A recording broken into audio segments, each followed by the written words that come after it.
Welcome back to Clear Cut. Iran has rejected U.S. demands for United Nations inspectors to have access to its military sites.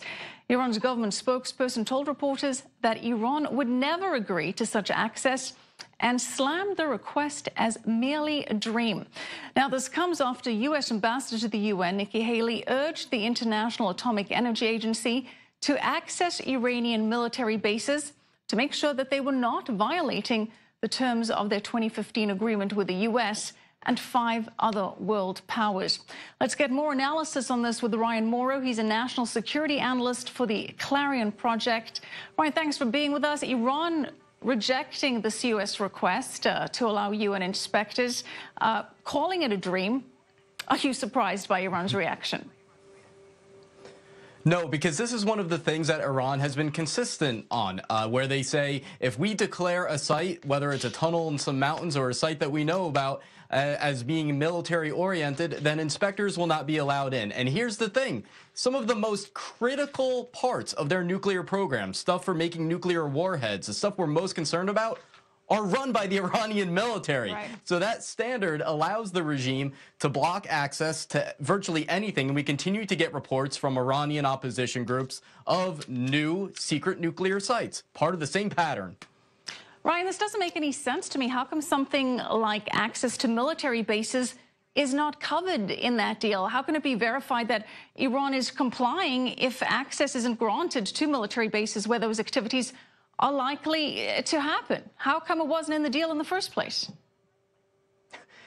Because of desperation, the IAEA itself said that they could not verify that Iran doesn't have a secret nuclear weapons program. And throughout the entire history of the Iranian nuclear program, there's always been something secret. And they've also dealt with the North Koreans who are advancing. Anything North Korea does, we should consider to be an Iranian activity. They basically outsource a lot of their program to North Korea, it seems.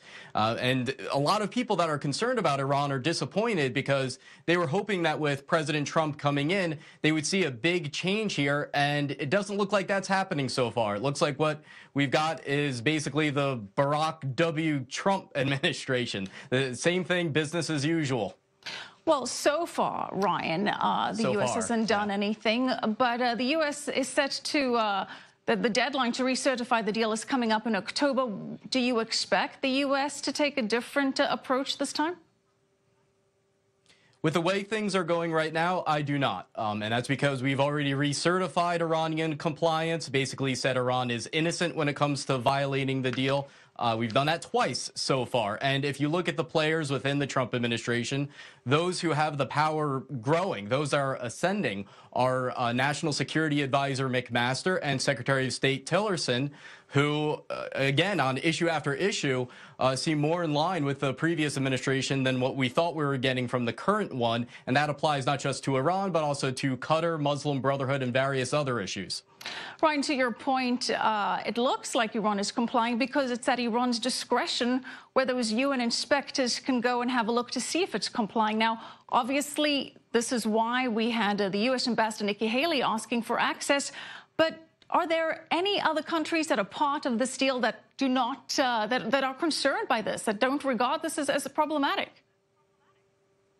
Oh, yes. If you look at European press accounts, what they're getting from their sources in the intelligence services in places like Germany, you are hearing reports about Iran still being active on the black market to get nuclear and missile parts. So there is concern there, but the U.S. has to take the lead. The U.S. has to start thinking differently about this problem. We need to be backing the Iranian people, backing the Kurds. Instead of just doing the same thing over and over again, trying to get a better and better deal, right. There is no good reason for this regime to be in power. The Iranian people despise their rulers. Ryan Mauro, appreciate it. Thank you so much. Thank you. Well, still ahead on the show, a CIA expert weighs in on what Vladimir Putin may have wanted to accomplish in the run-up to the 2016 election.